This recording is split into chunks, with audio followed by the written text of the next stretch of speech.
Vamos a iniciar en nuestra segunda mesa en este homenaje al doctor Guillermo Floris Margadant.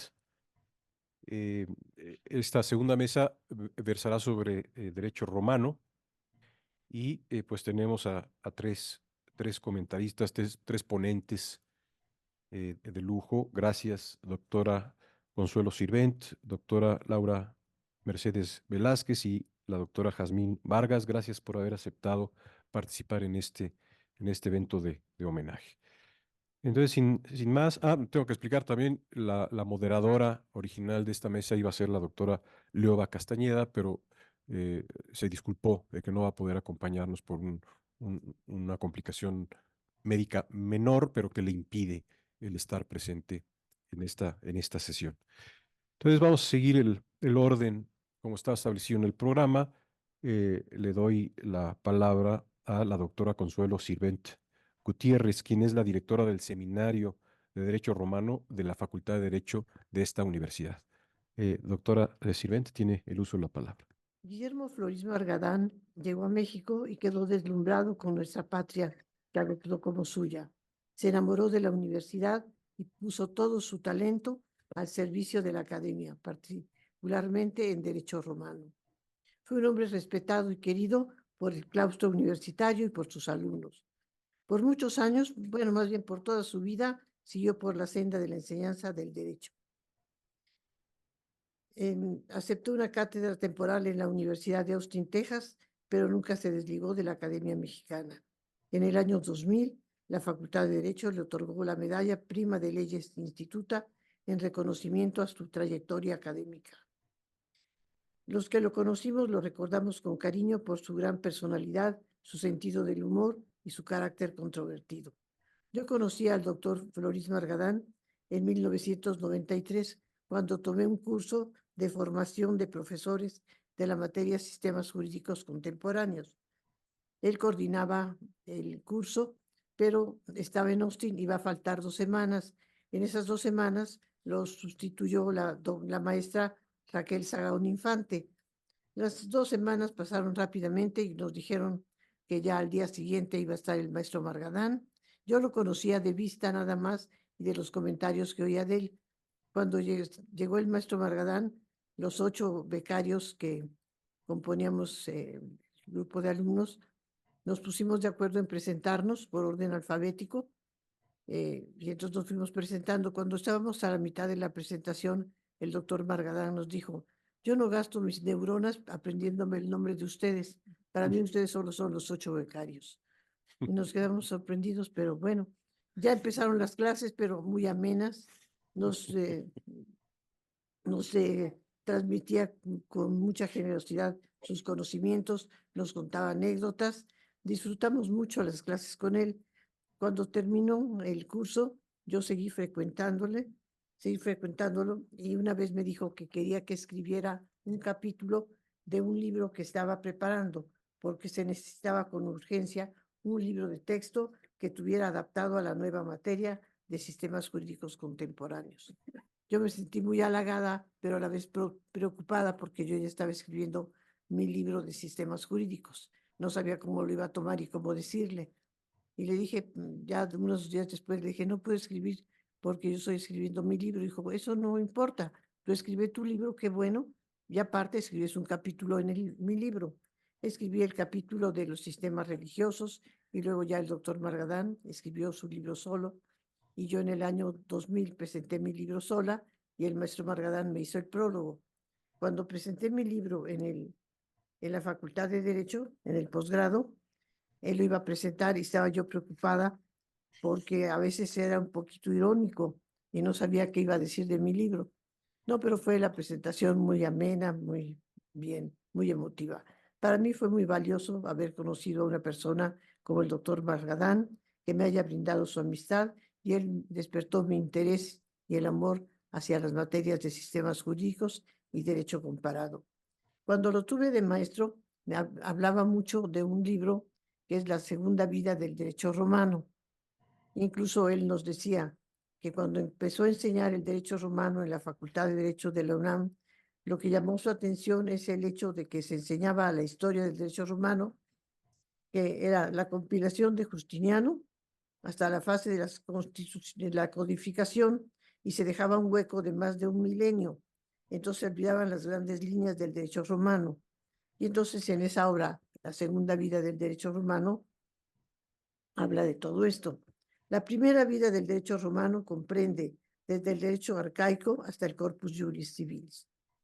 Y la segunda vida comprende como preludio el derecho romano de Europa Occidental durante los siglos VI, VII, VIII, hasta el siglo XI y las grandes codificaciones. La segunda vida del derecho romano se refiere sobre todo al derecho occidental conectado al Corpus Juris de Justiniano. El punto de partida de la segunda vida del derecho romano ha sido el Corpus Juris, la gran compilación de Justiniana, ordenada por el emperador Justiniano entre el 527 y 534. En los antecedentes, en el preludio, como él dice, habla de cómo cuando cae el Imperio Romano de Occidente, ¿qué pasa con el derecho? Los pueblos vencedores ven que el derecho que rigen esos pueblos es superior a su derecho. Entonces permiten que los vencidos utilicen su derecho y los vencedores su derecho. Pero empieza a haber conflictos en contratos, matrimonios, y entonces se empiezan a hacer obras que ya son una mezcla. Como dice, por lo tanto, las autoridades judiciales establecidas por el nuevo poder germánico tuvieron que aplicar el derecho romano, de manera que no resulte extraño que encontremos algunos intentos por parte de los gobernantes germánicos de presentar a las autoridades judiciales manuales prácticos de derecho romano. El intento más llamativo al respecto es el Breviario de Alarico, derecho compilado por órdenes del rey visigodo Alarico y promulgado en el 506. Ahora, cuando en el Imperio Romano de Oriente empieza a gobernar Justiniano, quiere otra vez la grandeza del Imperio Romano, como había sido anteriormente, y empieza las conquistas, pero también quiere revivir el derecho romano clásico, que sea el derecho que rija, y nombra una comisión para que haga unos libros que van a ser no pura teoría, sino un derecho que va a utilizarse en la práctica, un derecho vigente. Nombra una comisión y se hacen las obras, se hicieron las obras del digesto, las institutas, y el código. Se hacen estas obras y fue un derecho vigente en el Imperio Romano de Oriente. Pero a la muerte de Justiniano, sus obras que habían sido escritas en latín se tradujeron al griego y debido a su extensión se hicieron resúmenes de las mismas. Entre las obras más importantes a la muerte de Justiniano está el Gloga, las Basílicas y la Exabiblos.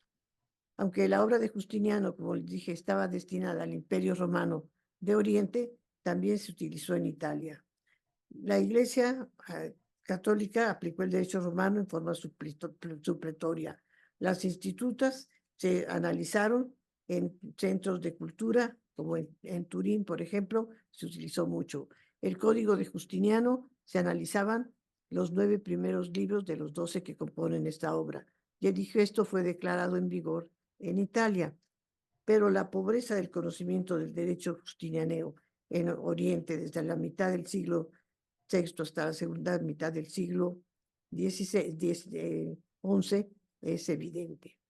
En el siglo XI, del siglo XI al siglo XIII se llevaron a cabo las cruzadas, que fueron esas guerras religiosas promovidas por la Iglesia Católica con el fin de recuperar Jerusalén de manos de los musulmanes. Y los europeos cruzados, al entrar en contacto con la civilización bizantina y musulmana, vieron que ahí la gente leía, conocían los clásicos, había traductores, habían copistas, nació un interés por el estudio. Y es como aparecen las universidades con ese nombre, que eran asociaciones o corporaciones de alumnos y maestros al estilo de los gremios de los artesanos y comerciantes. Entonces empieza un interés por el estudio. Ahora, lo que despertó también mucho el interés fue el haber encontrado un manuscrito, la del desenvolvimiento de la Escuela del Derecho en Bolonia y de la Ciencia Jurídica en toda Europa se relaciona con el descubrimiento de un manuscrito del Digesto de Justiniano. Este documento se obtuvo en el siglo XI en una guerra con Amalfi. Posteriormente llegó a Florencia, donde fue conocido con el nombre de Litera Florentina en el siglo XI. En ese siglo, una señora de la nobleza llamada Matilde buscó a un monje Irnerio para que dotara a Bolonia de los estudios de derecho, que lo organizara los estudios de derecho como otras universidades que había en otros países, en otros lugares. Entonces, Irnerio, ¿qué hizo? Tuvo acceso en Pisa a 2 tomos del Digesto. Y entonces se habla del Digesto nuevo, el Digesto viejo y el Digesto Infortiarum. Es como la primera parte del Digesto, la última, y se necesitaba algo que lo reforzara, ese es el Infortiarum. Entonces empezó a estudiar el Digesto y creó la escuela de los glosadores, llamada así porque eran comentarios, glosar es comentar, los comentarios que hacían a la obra de Justiniano. Estos comentarios se hacían entre líneas o a pie de página alrededor del texto. En esta escuela destacaron 4 doctores, Martino, Búlgaro, Hugo y Jacobo. Aunque pertenecían a la misma escuela, sus comentarios no siempre estaban de acuerdo. Luego, en el siglo XIII, en Bolonia también destacó otro monje llamado Accurcio. Él lo que hizo fue una selección de todas las glosas que existían, hizo una obra que se llamó La Gran Glosa o la Glosa Extraordinaria. Fue tan famosa su glosa que los estudiantes ya no estudiaban la obra de Justiniano, solo se iban a la Gran Glosa y decían lo que la Gran Glosa no lo analizó Justiniano. Ahora, siglos después se criticó esta obra de Accurcio, de la Gran Glosa, porque se decía qué criterio siguió para desechar algunas glosas que pudieron ser interesantes. Unos 30 o 40 años después de haber iniciado Irnerio el estudio del Corpus Juris, en Bolonia, en aquella misma universidad, observamos el interés por el estudio del derecho canónico, movimiento que se debe a la figura de un monje llamado Graciano. El monje Graciano veo que habían decretales, que son las disposiciones de los papas, y cánones, disposiciones de los obispos contradictorias, y entonces hizo una obra llamada Concordia Discordatum Canonum.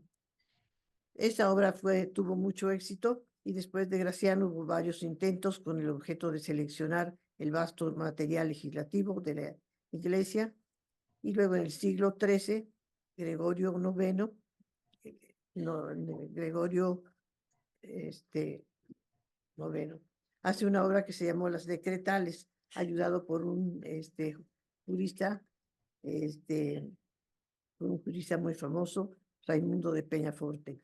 Luego, en ese mismo siglo, el Papa Bonifacio VIII hace una obra, el libro sexto, y en el siglo XIV, el Papa Clemente empieza una obra, se muere y la continúa Juan XXII, pero en honor al difunto Papa le ponen a la obra Las Clementinas. Ahora, estas no se les decía, se hablaba de la obra de Justiniano, del derecho canónico, pero no tenían el nombre de Corpus Juris Canonici. Estos nombres aparecieron posteriormente. En el año de 1500, un jurista, Jean Chapuis, publicó la compilación del derecho canónico, el Código de Graciano, las Decretales, el libro sexto y las Clementinas, y le puso de nombre Corpus Juris Canonici. Posteriormente, en 1583, Dionisio Godofredo publicó la obra de Justiniano y para distinguirla le puso Corpus Juris Civilis. Surgieron otras escuelas y hubo una escuela que surgió que fue la escuela de los glosadores o posglosadores. El método de los glosadores tenía el defecto de atenerse exclusivamente a la interpretación de los textos, dejando a un lado la aplicación práctica del derecho. Por eso, algunos juristas en el siglo XIII abandonaron ese método y procuraron extraer de los textos principios generales aplicados a las necesidades prácticas. Fue así como nació la escuela de los comentaristas o los posglosadores, que ya no querían que todo fuera teórico, sino que se utilizara en la práctica, ¿a través de qué? De las interpolaciones. En esta escuela destacó Bartolo de Sassoferrato y Baldo de Ubaldi. Se ha criticado el nombre de esta escuela porque es Escuela de los Glosadores. Sí, entonces es parecida a la anterior, o de los posglosadores, parece que fuera un apéndice de la escuela anterior. Ahora, en las universidades, los estudiantes que iban a las universidades que aprendían el derecho canónico, el derecho de Justiniano. Y cuando regresaban después de 7 años de estudios a su país de origen, era el derecho que iban a llevar. Y es así como nace el ius comune o derecho común, que era el derecho romano y canónico aprendido en las universidades y fue común en toda Europa occidental. Entonces hubo el mismo derecho. Ahora, pero este derecho que penetró en los diversos países de Europa, esta penetración o esta recepción del derecho no fue tarea fácil. No en todas partes se penetró de la misma forma. En unos no hubo problema, penetró fácilmente, como en el sur de Francia, en algunas partes de España, en Portugal, en otras hubo mucha resistencia. Y se conoce con el nombre de recepción del derecho común al proceso histórico, por cuyo medio los distintos países de Europa occidental asimilaron durante los siglos XII al XV la ciencia jurídica de los juristas medievales. Las fuentes básicas de este proceso fueron el Corpus Juris Civilis y el Corpus Juris Canonici. En el siglo, entonces ya tenían su derecho, todo muy bien, pero en el siglo XVI comienza una era para el estudio del derecho romano, consecuencia de la repercusión del Renacimiento y los estudios clásicos en el campo del derecho. Los juristas humanistas tenían aversión por el derecho romano medieval, criticando la actitud de los glosadores y las alteraciones de las obras en aras del pragmatismo. Y los comentaristas por los que pretendían regresar en la interpretación original. Ellos querían volver al derecho romano clásico. Decían, el derecho que tenemos no es el derecho romano clásico, porque ha tenido ya muchos comentarios, él ha hecho cambios, es un refrito de refritos. Necesitamos volver a los orígenes, en las obras en las cuales se basó Justiniano para hacer su obra, y podemos irnos más lejos. Si el derecho romano se basaba en el griego, en las obras de Solón, de Licurgo. En contraposición aparece, y ellos fue la escuela de los Mosgálicos, aparecen los Mositálicos. Los Mositálicos decían, nos basamos en el derecho romano de Justiniano, pero no es exactamente igual.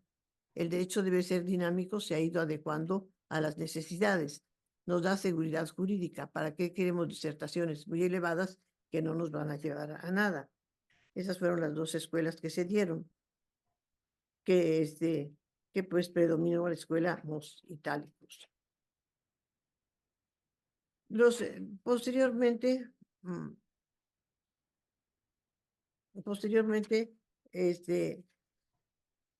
se dio el nacionalismo que tomó la forma de la codificación.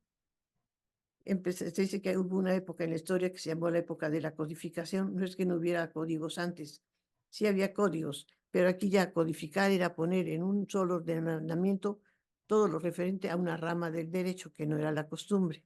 Entonces, en una sola obra, todo referente a una rama del derecho. Y entonces aparece la codificación y desde uno de los primeros códigos fue el de Prusia, pero la época clásica, el que destaca es el Código de Napoleón de 1804. Países que se tardaron en hacer, muchos países tomaron de modelo este código para hacer su propio código, y Alemania se tardó en hacer el código. El código de Alemania estuvo listo en 1896 y entró en vigor en 1900. Se le llama el BGB. Tanto el código alemán como el código de Napoleón fueron los dos códigos que sirvieron de modelo a la codificación mundial. Ahora, la segunda vida del derecho termina con las codificaciones. Barragán dice, las codificaciones cortaron este derecho de un país tras otro. Y aunque en general se tenga muchos derechos humanos, sobre todo en lo referente a obligaciones y contratos, derechos reales y sucesiones, después de la codificación, las instituciones romanistas ya son elementos de un derecho civil interpretado por los tribunales y modificados con cierta regularidad por la legislatura. Entonces dice que con esto terminamos ya el derecho, la segunda vida del derecho romano, que respecto a la investigación ya se ha reducido, son pequeños círculos que hacen la investigación. Respecto a la enseñanza del derecho, esta se ve amenazada por la urgencia pragmática de muchas nuevas materias que reclaman un lugar en el plan de estudios por la falta de conocimientos históricos y lingüísticos de muchos alumnos. Dice, nadie puede negar que la importancia del derecho romano en los modernos planes de estudio ha bajado. Existe la presión de nuevas materias de interés práctico. Sumado esto a la indiferencia de los estudiantes. Y relata el resultado de una investigación de los estudiantes de Derecho en Irlanda, que conservaron un 70% de sus demás libros de texto, mientras que todos vendieron después del curso sus libros de Derecho Romano. Conservaron los otros, pero los de Derecho Romano los vendieron. Y hasta aquí termina la segunda vida del Derecho Romano, pero no se preocupen, y ya empiezo la tercera vida del Derecho Romano, pero ya esa será otra materia. Ya no los canso. Espero que haya despertado su interés y que lean el libro La segunda vida del derecho romano. No se encuentra en las librerías, pero está en la biblioteca del instituto, en la biblioteca de la Facultad de Derecho, y sería bueno que se sacara otra edición de esta obra. Muchas gracias. Muchas gracias, doctora Sirvent, por sus conceptos y este repaso que nos hizo acerca de la historia del derecho romano, su primera y su segunda vida y la tercera que viene. Laura, por favor, tienes el uso de la palabra. Bueno, pues muchísimas gracias, doctor José María Serna de la Garza. Quiero agradecer también al doctor Valadez por la invitación y estoy muy contenta de estar aquí con todos ustedes compartiendo este presidio. Y bueno, yo quiero enfocar este homenaje o mi homenaje personal al doctor Floris Margadán, hablando un poco, yo por ser muy joven, casi no tuve contacto con él, solo me lo presentó un profesor en la Facultad de Derecho, pero después tuve contacto, podemos decir indirectamente con él, a través de otro profesor. Entonces, cuando yo estaba en la facultad, bueno, muy joven como todos ustedes, a mí siempre me interesó mucho el derecho romano, muchísimo. Y un profesor amigo del doctor Margadán me lo presentó y le comenté que mi interés sobre el derecho romano. Y él lo que me dijo fueron muy pocas palabras, pero me dijo que fuera irreverente y que no me quedara en México a estudiar derecho romano. Eso fue muy interesante porque, pues a veces como alumno dices, bueno, eh, a lo mejor esperas otra cosa, pero la verdad es que estas palabras fueron palabras muy importantes para mi desarrollo, que intenté hasta cierto punto hacer lo que él me comentó. Entonces, terminé la carrera. También, gracias al doctor Jorge Adame Godard, que aquí está ingresando, fuimos a estudiar Derecho Romano a Europa. Y los textos del doctor Margadán fueron textos que me sirvieron en la formación para poder presentarme en Europa a estudiar Derecho Romano. Una cuestión también muy interesante es que él, cuando estuvo en la Facultad de Derecho, tenía esta doble, podemos decir, función que nosotros como investigadores aquí en jurídicas conocemos. Él era profesor de medio tiempo en la Facultad de Derecho y e investigador aquí de medio tiempo en el instituto. Una función muy interesante porque podía estar en estos dos ámbitos de manera muy fructífera. Y gracias a él, como ya lo comentó la doctora Sirvent, gracias a él se formaron los primeros romanistas de la Facultad de Derecho. Bueno, voy a comentarles también un poco acerca de cómo fue, digamos, una segunda aproximación al doctor Floris Margadant. Cuando estaba ya, fue en el año 2014, haciendo mi doctorado en Bonn, por invitación del profesor Schermaya, estaba compartiendo oficina con un profesor Sirks holandés, profesor de Oxford, Queen's Professor, que es como un nombramiento que le dan a ciertos abogados importantes europeos por la corona británica. Y compartiendo la oficina, me preguntó, me dice, ¿fuiste alumna de Floris Margadant? Y le dije, lo conocí. Le dije, hablé con él, pero no fui su alumna. Y platicando, me dice, bueno, un hombre magnífico, un hombre extrovertido, irreverente, por supuesto. Dice, gracias a Floris, yo fui a México. Dice, él me invitó a México, Floris me enseñó el país, Floris me enseñó la Facultad de Derecho, lo que estaban haciendo, y bueno, pasábamos tardes hablando un poco de la Facultad de Derecho, hablando también del profesor Margadant, porque como les comento, compartíamos oficina en el Institut für Römisches Recht und Vergleichende Rechtsgeschichte.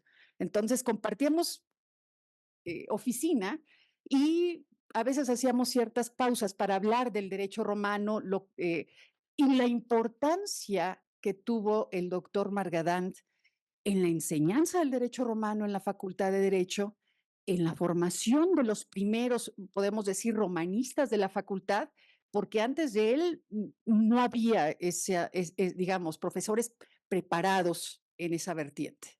Entonces, en ese sentido, esas palabras, ese acercamiento, podemos decir, que tuve yo con él, inspiraron un poco mi estudio en el derecho romano. Y también comentando un poco sobre la forma en la que él se aproximó, porque él, después de vivir en Puerto Príncipe, cuando ya se dirigía a Uruguay, a Montevideo, que decide finalmente quedarse aquí en la Facultad de Derecho, pues revalida las materias que él ya había tomado en Derecho en Puerto Príncipe, que él incluso ya había comentado que no eran muy buenos los maestros, pero que los libros de texto que se habían elegido de la Sorbona eran muy buenos. Entonces, viene a México, revalida las materias que tenía ya estudiadas en Puerto Príncipe, termina aquí sus estudios en Derecho y se titula, después de titularse, inicia, podemos decir, su acercamiento al derecho romano. Como una persona, bueno, con toda su cultura, como ustedes a lo mejor ya lo mencionaron antes, era un hombre políglota totalmente que en el punto más alto de su vida hablaba 10 idiomas. Toda esta formación le permitió tener acceso a una bibliografía extraordinaria. Yo como les comento, cuando yo estaba estudiando el doctorado en Alemania, yo ya había leído su obra, La Segunda Vida, había leído Derecho Romano, y pasaba algo muy interesante, porque de leer los textos de Margadant a leer los libros que él citaba, es una experiencia totalmente diversa. Y en cierto sentido, cuando leía a estos textos que él usaba en la bibliografía y que después fueron mis textos básicos en el doctorado, me hacían recordarlo mucho. ¿Por qué? Por estas pocas palabras que me dijo y que fue el único acercamiento que tuve con él, pero que me inspiraron en ese ámbito.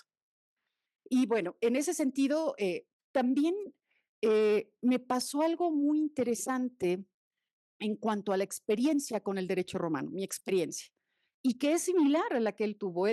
Su primera aproximación fue, bueno, empezó con el derecho romano, y del derecho romano poco a poco se fue yendo a la historia del derecho mexicano y después historia del derecho a nivel mundial. Y finalmente pasa a derecho comparado. Sí. Y en ese sentido, yo también experimenté ese paso por la formación del doctor Jorge Adame Godard y profesores en Europa, por ejemplo, como Catalano, Cardilli, Capogrossi, que fueron mis maestros en la Sapienza, y otros profesores, Duplessis en Inglaterra, Sirks también en Inglaterra, otros profesores que también participaron de mi formación. Pero todo este, digamos, contexto me permitió aprovechar más esas palabras del doctor Floris Margadant. Hay muchas anécdotas muy interesantes que me platicaron, por ejemplo, bueno, que en la Facultad de Derecho, y también, por ejemplo, todo lo que él trabajó de manera constante por su facultad. Los textos que esperemos en la facultad, no sé, yo lo ignoro, que si ya se catalogaron todos esos libros, los que él donó y los que él consiguió, que eran alrededor de 2000 libros él donó de su propia biblioteca, y también consiguió textos en latín, medievales, ediciones Príncipe. Pues sería interesante que todos pudiesen tener acceso a ese trabajo que él de manera constante eh, aportó a la universidad. Y a través de su obra podemos observar que él tenía el derecho como un elemento vivo. Incluso su tesis de licenciatura, cuando él habla del derecho impositivo y la seguridad económica, porque como su primera formación fue economista, él eh, eh, tiene, y podemos observarlo en sus obras, esa visión del derecho como un elemento vivo, un elemento que aporta, e incluso también cuando él habla ya en su último capítulo de la segunda vida del derecho romano, donde ya esboza una tercera vida, él siempre hace esta referencia constante al derecho como un elemento vivo. Y también, por ejemplo, una cuestión que me parece muy interesante rescatar es que cuando él del derecho romano se va un poco a la historia del derecho, bueno, mucho a la historia del derecho mexicano, eh, también lo hace, me parece, en un sentido en el que en Europa, aunque él tenía viajes constantes, visitas académicas, eh, me parece que no fue muy bien aprovechado o visto por algunos romanistas. Y bueno, y eso es normal, muchos romanistas, algunos, no todos, piensan que tienen el monopolio del derecho romano, que bueno, no es así. Por ejemplo, también cuando estuve en la Sapienza, que le comenté a un profesor que conocía a Margadant, sobre Margadant. Este profesor es un profesor un poco polémico, muy renombrado, que es Pierangelo Catalano. Pierangelo,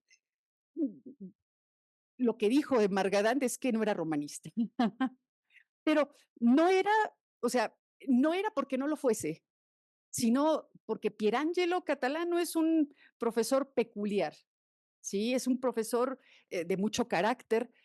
Y también ahí, si Margadant hubiese escuchado esto, no le hubiese afectado en absoluto, porque aparte, él en su obra, lo que manifiesta es rescatar el derecho romano y traerlo un poco a la solución de los problemas dogmáticos modernos o problemas jurídicos modernos. Y esa cuestión, a mí me parece que él la adelantó en su momento, cuando ya publica La segunda vida del derecho romano, y además de adelantarla, eh, pues prácticamente lo que hace es presentar un poco las bases teóricas de una actividad que se desarrolla actualmente. Aquí voy a hacer un pequeño paréntesis porque en el Instituto de Investigaciones Jurídicas hemos seguido la actividad que inició el doctor Mercadant a través del doctor Jorge Adame Godard, él que crea la línea de investigación de derecho romano y la tradición jurídica romanista, donde se analiza el derecho romano y este derecho romano se utiliza para poder resolver problemas actuales. Tan moderna, digamos, es su visión de la tercera vida del derecho romano, que también les voy a contar, esto es una pequeña también anécdota. Yo como romanista, mi tesis de doctorado fue sobre la posesión y la propiedad. Y hace poco, bueno, tengo colegas de la Universidad de Viena con quienes trabajamos un poco sobre eh, problemas modernos, por ejemplo, de la propiedad y la posesión. Pero en Europa, por este derecho nacionalista, los franceses quieren, por ejemplo, aunque ya la Unión Europea implique ciertos elementos jurídico, político, económicos, los países están ensimismados en un gran sentido en sus derechos nacionales. Y cuando se trata, por ejemplo, de discutir un tema muy moderno como son, por ejemplo, las monedas virtuales, los bitcoins, ¿cómo se puede acceder a esta discusión? Pues los franceses lo que dicen es a través del derecho francés. Los alemanes, alemán. Los italianos dicen, bueno, es que el italiano, perdón. Y platicando con este colega muy cercano que es profesor y director del Departamento de Derecho Privado en Viena, yo le envié un texto sobre derecho romano y él me dice, es que esos problemas nacionales, hasta cierto punto, podrían suavizarse regresando al derecho romano, como una línea, como modelo o como un foco que dé un poco luz, ¿sí? Yo me voy a detener aquí nada más por cuestiones de tiempo. Les comento a ustedes que son la mayoría estudiantes, interésense un poco más por el derecho romano, por la historia del derecho, lean a Margadant, perméense de toda esa información y del derecho también mexicano, que es una fuente de conocimiento que les va a permitir conocer, comprender con mayor profundidad los problemas jurídicos modernos y también que les va a dar una perspectiva más amplia. Gracias, doctora Laura Velázquez, por sus palabras. Doy el uso de la palabra ahora a la doctora Jazmín Vargas. Ella es profesora de la Facultad de Derecho de la UNAM y es académica de este instituto. Buenos días. Antes que nada, deseo agradecer al doctor Serna su atenta invitación a participar a este evento, que además de ser muy significativo para mí, me permite compartir con personas que no solo admiro a nivel profesional, sino que estimo profundamente. Dentro de ellos, la doctora Bernal y el doctor Jorge Adame. Al doctor Diego Valadez, parte del comité organizador, apreciable siempre. Todo mi agradecimiento a la doctora Mónica González Contró, directora de este instituto, a la doctora Consuelo Sirven, a Laura Velázquez, todos autores de lectura obligada. Permítanme iniciar con esta vivencia. Parece que fue ayer cuando caminando por los pasillos de la Facultad de Derecho, vi por primera vez a un hombre de cabello blanco, en una silla de ruedas que no le impedía ni ir a dar sus clases ni atender cualquier tipo de reunión o seminario de su interés. Con un gesto vivaz, afable y atento, así recuerdo al doctor Guillermo Floris Margadán.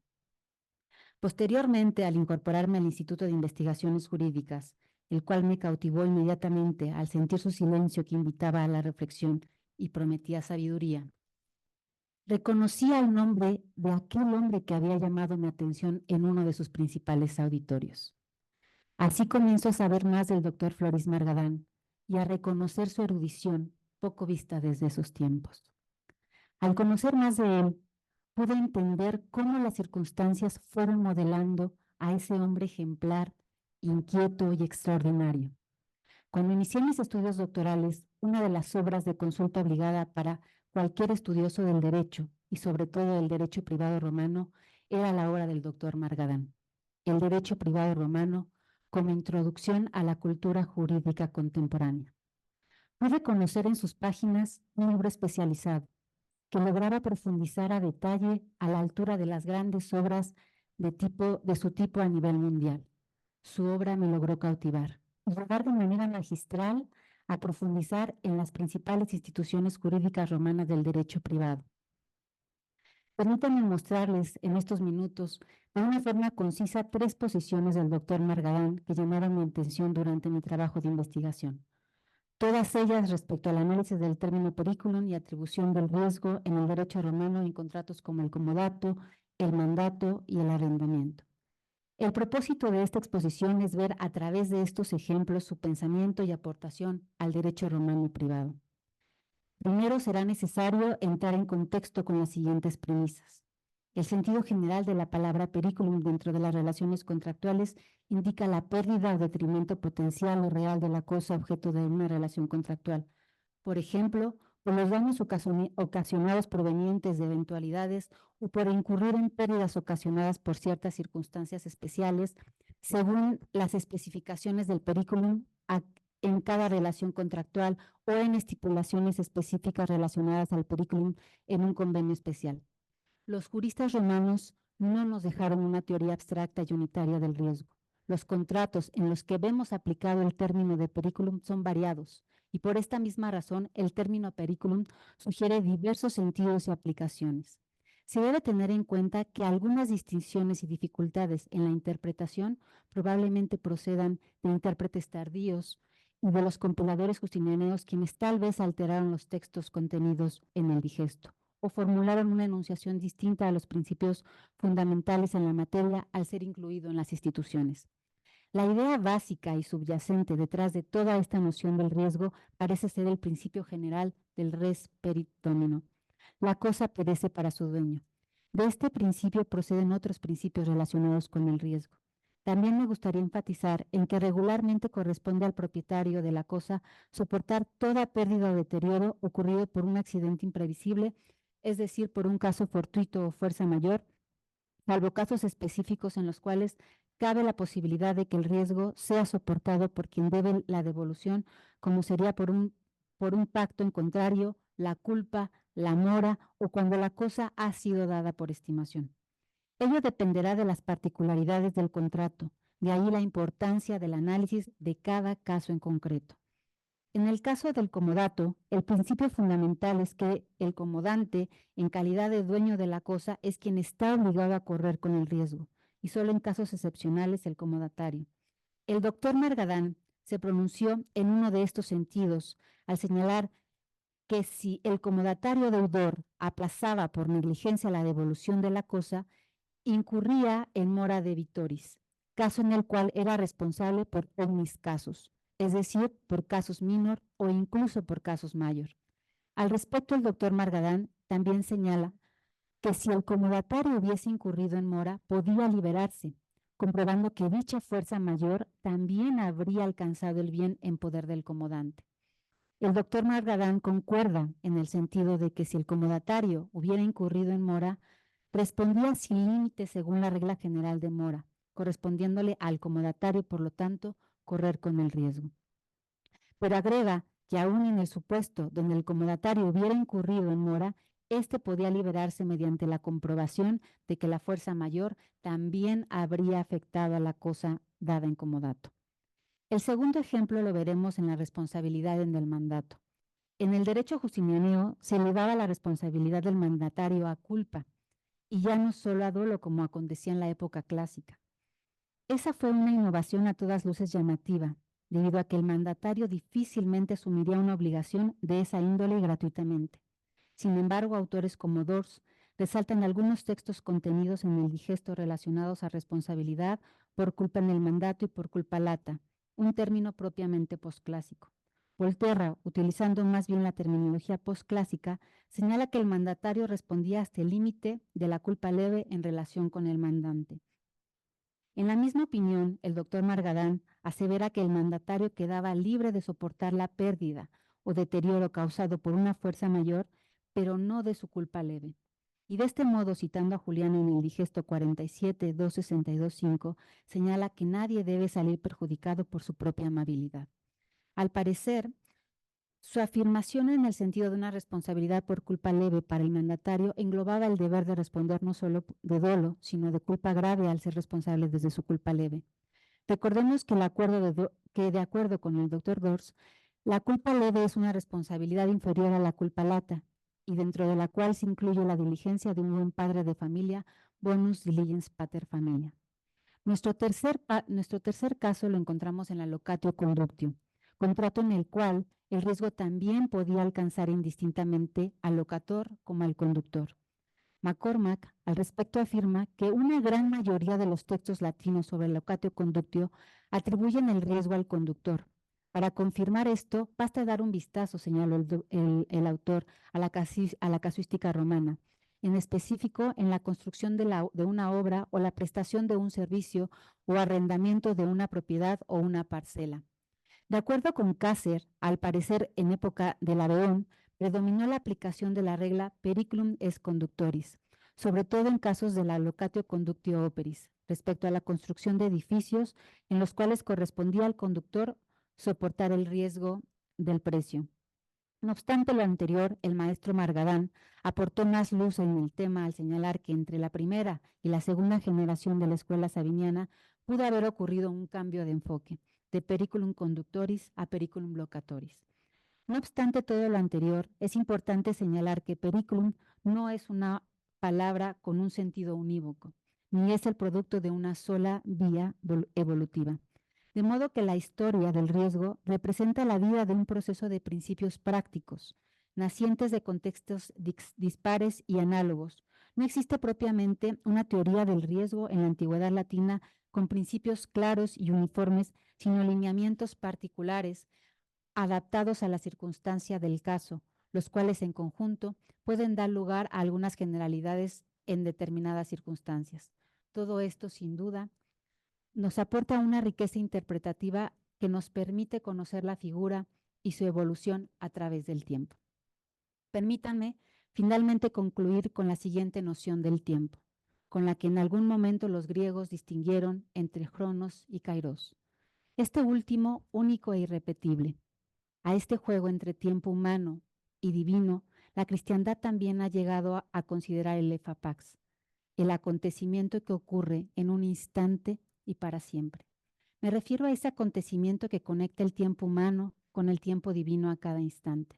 Cuando los hombres consagran su pasión, se vuelven eternos observadores, admiradores incansables de la naturaleza, el arte, prolíficos escritores, preocupados lo mismo por la historia que por los problemas que aquejan sus tiempos, solidarios y generosos. De esta forma eternizan su camino a cada instante. Así la obra del doctor Floris Margadán, quien no solo escogió nuestro país para venir a difundir su vasto conocimiento entre nosotros, lo que en sí mismo ya es motivo de gratitud, sino que decidió no solo convertirse en uno de nosotros, sino en un maestro en el más elevado sentido de la palabra. Su obra, ejemplo palpable del Kairos, el siempre hecho hoy y ahora, en el que el instante se transforma en un siempre, momento en el que el artista, en este caso el académico, creador, deja de hacer para que su obra prosiga su propia vida. Kairos, el instante en que la voz humana irrumpe, el libro que cambia una vida, de la mirada que convierte en amantes eternos a dos extraños. ¿Cuánto tiempo es para siempre? A veces solo un segundo. ¿Y cuánto tiempo es un segundo? Cuando amas una eternidad. Así el doctor Margadán, un eterno amante de su camino, ferviente apasionado de su obra. Hace un siglo, un día como hoy, ve por primera vez la luz nuestro homenajeado. Sea un instante o 100 años, un día hoy agradecidos, recordamos su pasar por esta tierra, por este país, pero sobre todo por este lugar tan amado por él y por nosotros, la UNAM, y en específico el Instituto de Investigaciones Jurídicas, sin duda alguna como él lo llamaba, su domicilio espiritual. Muchísimas gracias. Gracias, doctora Jazmín Vargas, por sus palabras. ¿Cómo pasó de un análisis técnico del derecho Sí. romano a un mensaje tan sentido y tan emotivo? Muchas gracias. Terminamos con esta que es la segunda mesa de derecho romano y bueno, pues hacemos el cambio de mesa, que será ya la última. Llegaron ya los siguientes ponentes y entonces muchas gracias a las tres doctoras aquí presentes.